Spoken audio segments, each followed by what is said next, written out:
It's completely unpractical, but it's a ton of fun to fly. Let's take a look at the Blunderbuss build.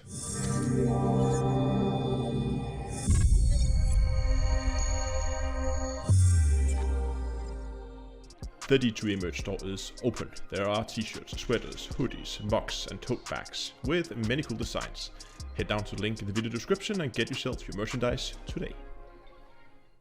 Hello ladies and gentlemen, and welcome back to Elite Dangerous with Astronomy. So today we're going to take a rundown of the Blunderbuss build, my close range PvE ship that is really close to just a meme build. It's not really meant to be practical or anything, it's just a ton of fun to fly.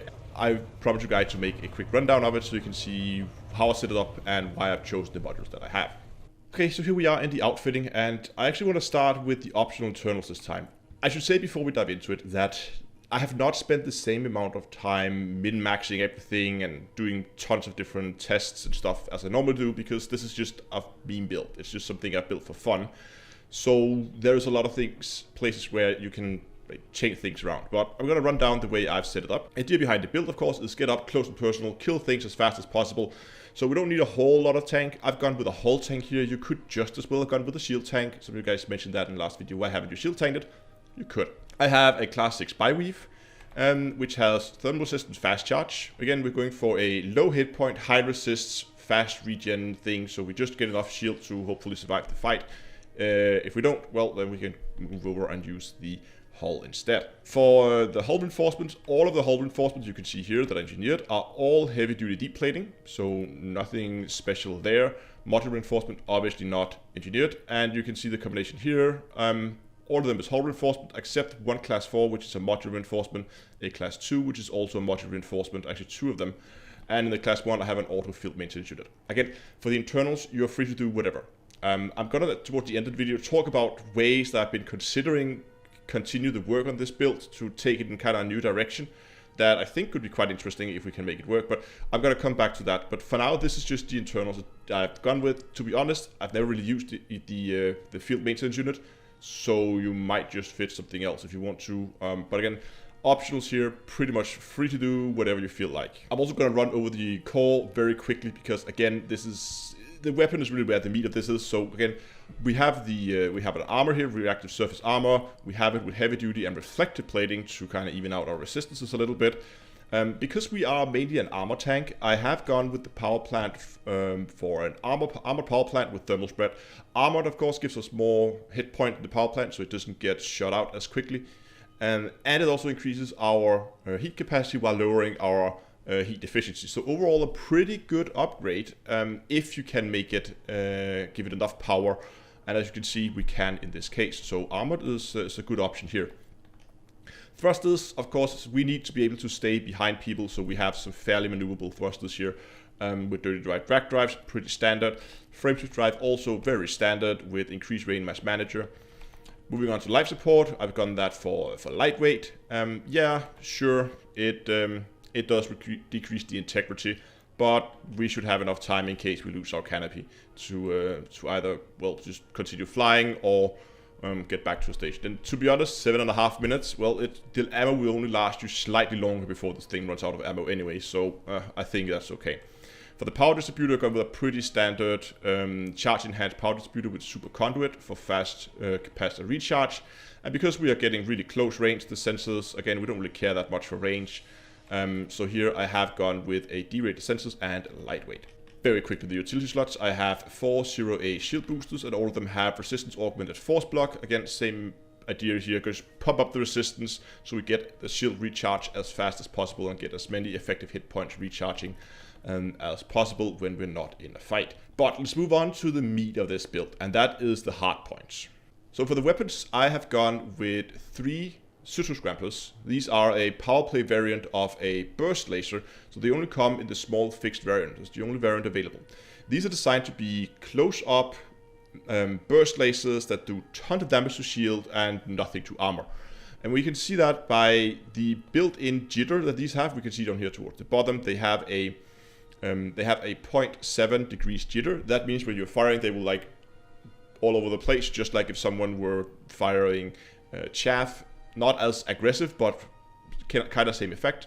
And we can also see if we go a little bit up the list, you can see the armor piercing here, which is set to 1, meaning that it does no armor damage. Well, it does some, but very little armor damage. And people have gone out of their ways to make these things do armor damage. Something with like phasing, you can get them phased through shields, and then they would apparently do some damage anyway. I don't know if phasing actually omits armor piercing or armor hardness, I'm not really sure.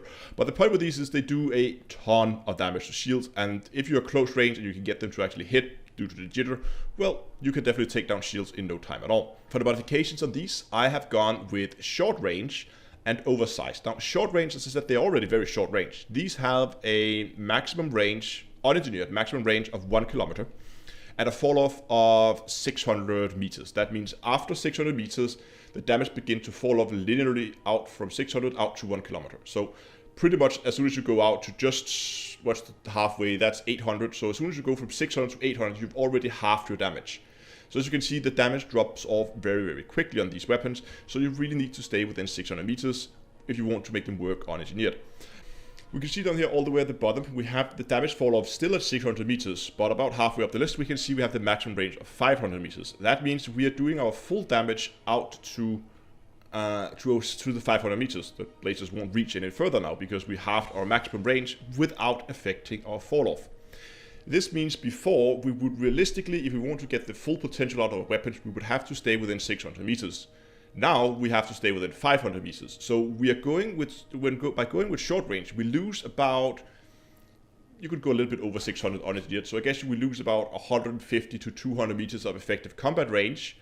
But the upside of this is that we get a damage bonus. As you can see here, the damage per second bonus has been increased by 80%. So we lose a little bit of range, but get an 80% bonus to our damage. And this makes these extremely efficient if you can get the jump on someone, get up behind them, just open up, and before they even manage to hit the boost button, the shield is gone. Moving on to the armor. There's a bit of options that you can do here. Now, I've gone with the pacifier frags. Once again, these are again fixed fragmentation cannons, power play specific weapons, and compared to normal fragmentation cannons, we can see the jitter here, again 1.7 degrees. The jitter on frag cannons is kind of the spread of all the fragments as you pull the trigger.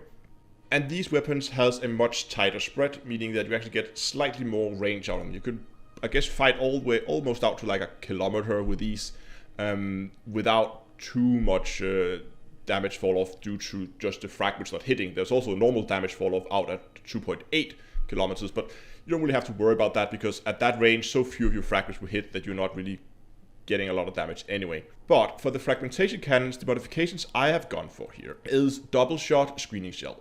Screening shell is nice because it gives an insane bonus to reload time, meaning that we can get the next magazine loaded and ready to fire again very, very quickly. Double shot just means that every time you pull the trigger, you fire twice. This also increases the number of rounds you can have, or trigger pulls you can have loaded into the gun at a time from 3 to 6, meaning you get the same number of trigger pulls every time you reload of 3, but you're spending more ammo. And that's one of the problems with this build, is those frag cannons, they will run out of ammo really, really quickly. And finally, I have a gimbaled multi-cannon. This is only here to do, well, a little bit of extra damage, but it's mainly here so we can get that corrosive shell effect. As you can see, if we go back to the pacifiers, they have a armor piercing of 70 or 45, and many larger ships like Anacondas will have armor hardening up in the 50, 60, maybe even 70 area, depending on what ship you're fighting.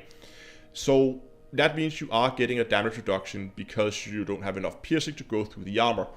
So in order to kind of compensate for that, I've gone with a multi-cannon with corrosive shell that kind of softens up that armor hardness so that the fragmentation cannons or the pacifiers here can get through the armor a lot quicker, so we don't get that damage reduction from hardness.